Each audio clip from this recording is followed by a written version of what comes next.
Good morning, everyone.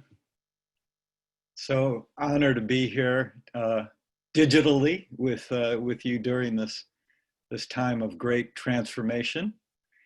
On behalf of the Street Chaplaincy, I want to thank you and your congregation for your ongoing support of our interfaith ministry, including volunteering for our weekly wellness dinners that have now transformed into our Burrito Tuesdays since the shelter in place began.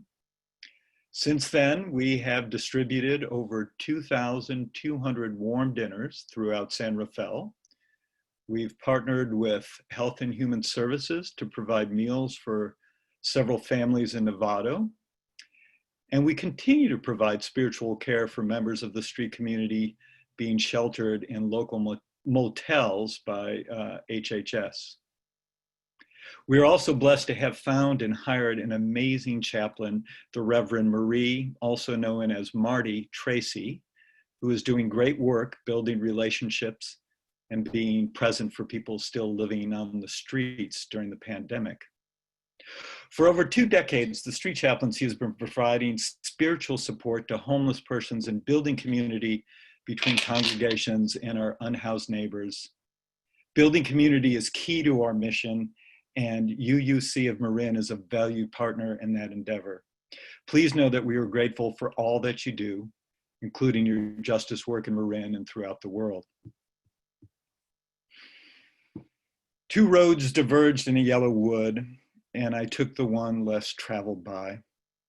This iconic poem by Robert Frost points to the great dilemma during times of great transformation. Are we going to see the world with new eyes? Or are we going to refuse to see and cling to the dying paradigm? Which path will we take? Isn't it what transformation is all about? Seeing the world and the so-called other with new eyes, becoming aware of people, places, and isms like racism, sexism, classism, to name a few, that we couldn't or didn't want to see in ourselves and in the world in order to heal. The Hebrew scriptures tell the story of how the Israelites were dying of poisonous snake bites during the Exodus. It was punishment for not trusting God during their time in the wilderness, when they acknowledged their transgression and asked Moses to pray to God for relief. In Numbers 21, 4-9, Moses prayed for the people, and the Lord said to Moses, "Make a poisonous serpent and set it on a pole, and everyone who is bitten shall look at it and live." The version of the story is also told in the Book of Mormon in 1 Nephi, and it says that after they were bitten, he prepared a way that they might be healed, and the labor which they had to perform was to look. And because of the simpleness of the way, or the easiness of it, there were many who perished. Many of you may recognize this symbol of the snake on the pole as related to our medical symbol, which is also related to a Greek myth. Anyone who has done a searching and fearless moral inventory as part of a 12-step program knows that looking at one's character defects is key to healing. While it sounds easy, it is one of the hardest things in this life to do. So is looking at a Black man dying under the knee of a police officer as he calls out to his mother and screams, "I can't breathe."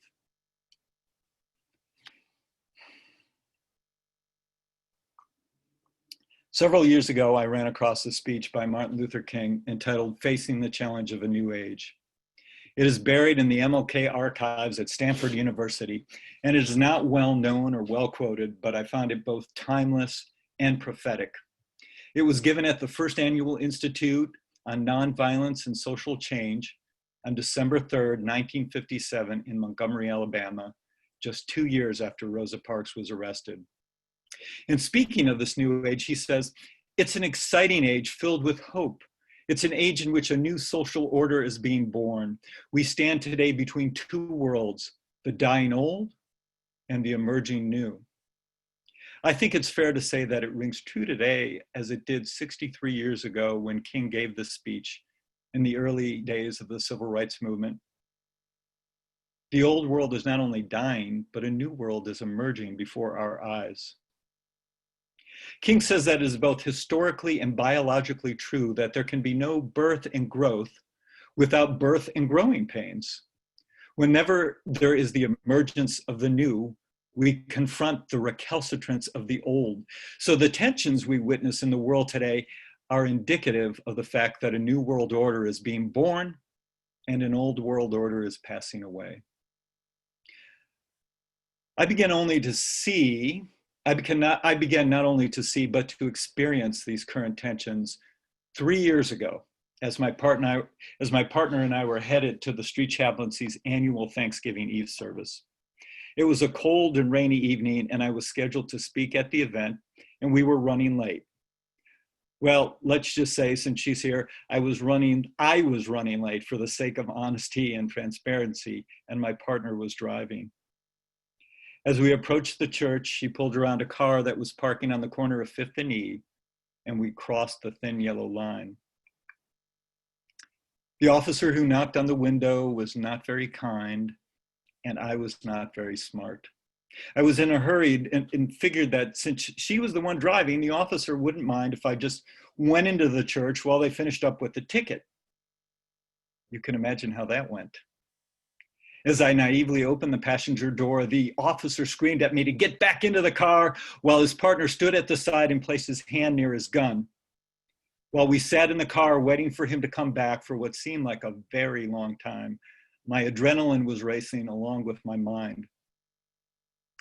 At first, I was angry that we were pulled over for such a minor violation, something that happens every day while passing cyclists and in delivery trucks. I'm sure everyone who's on this call has done that at some point. Then I was frustrated that they were taking so long and had reacted in such a hostile manner to my leaving as if we had just robbed a bank. Then I thought to myself, if this is the way they are treating two white people in a Prius headed to a church service, I can't even imagine. That's when I began to see my attitude of white privilege. Had I been a preacher of color, I would have known better.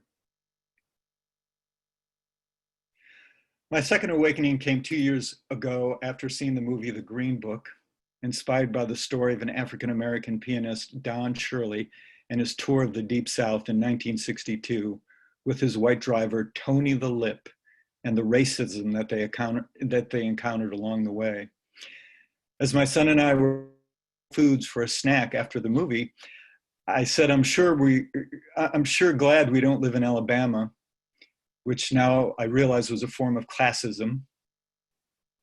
Oh, well, you see, I'm proud to live in a state and a community where there are few signs of racism and people are so helpful.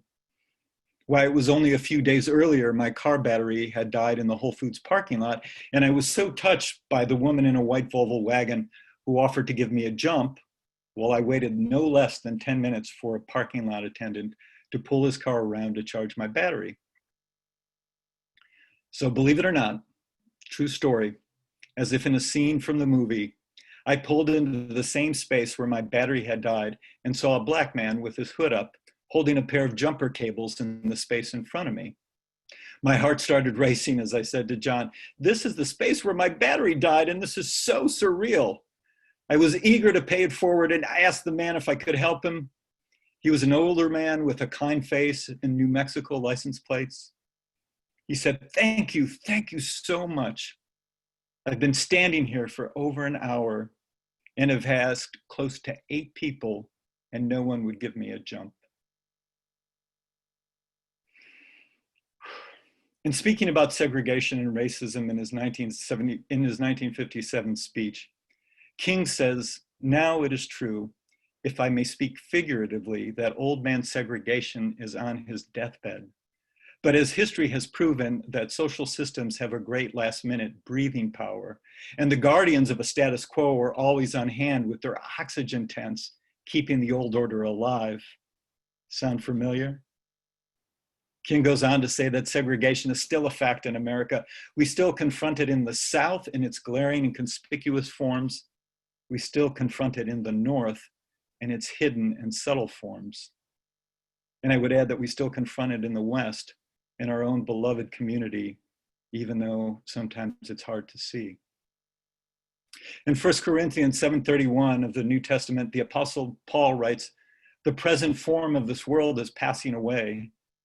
While King says all the loud noises that you hear are merely the death groans from a dying system. The old order is passing away and the new order is coming into being. We are witnessing in our day the birth of a new age with the new structure of freedom and justice.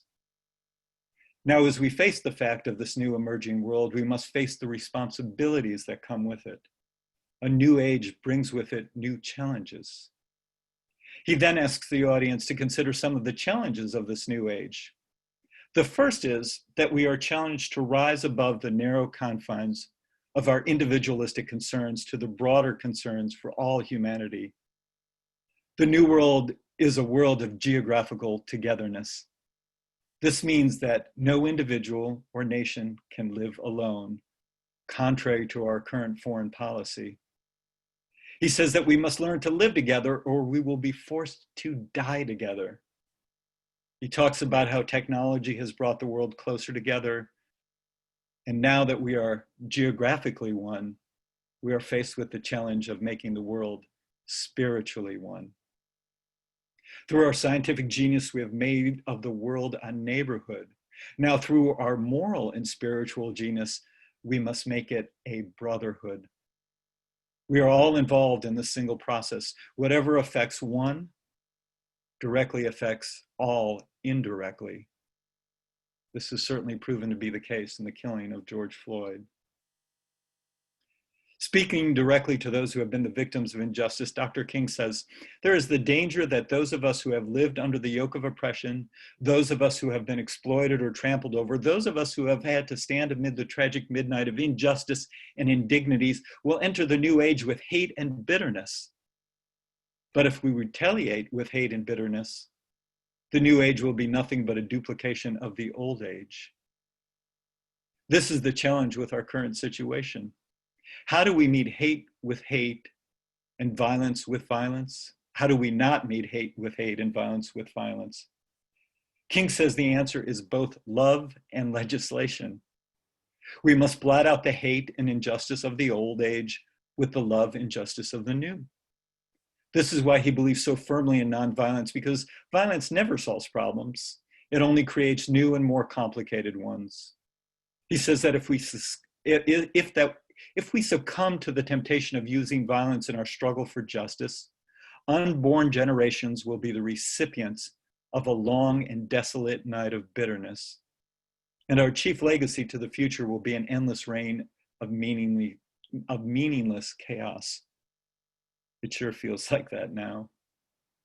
However, while we are busy practicing nonviolence, we continue to struggle through legalism and legislation. Some say that change can only come through education because morals cannot be legislated. King says it isn't education or legislation. It is both legislation and education.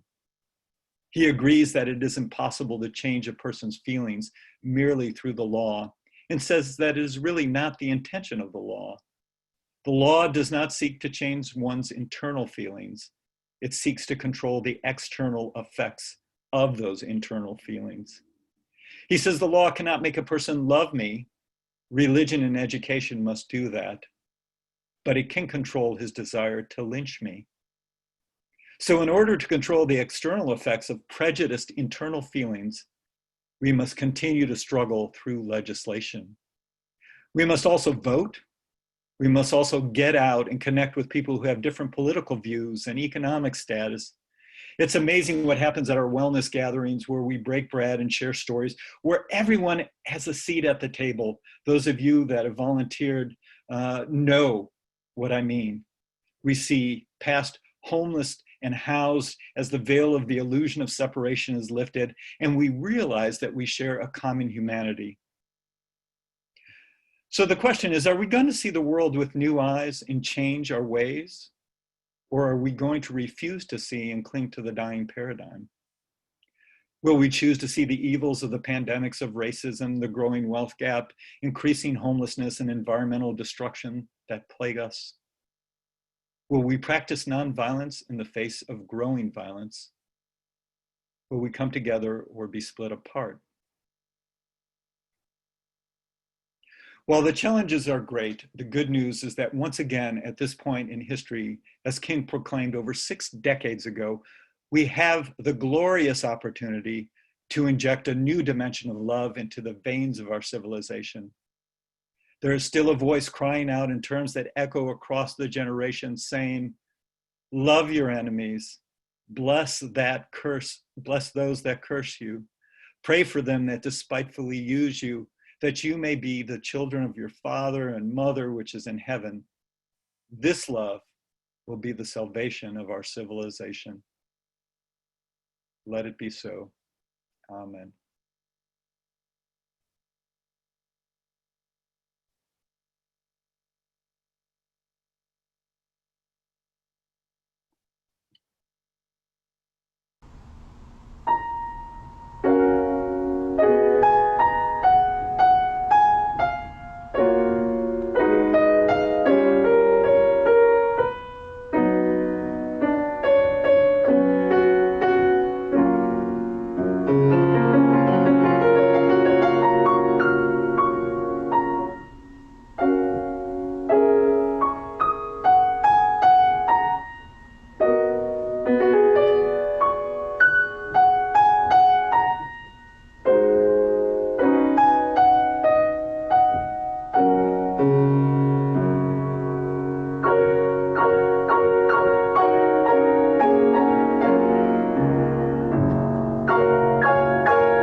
For these offerings and all that we do to weave this tapestry of love we call community, we give thanks.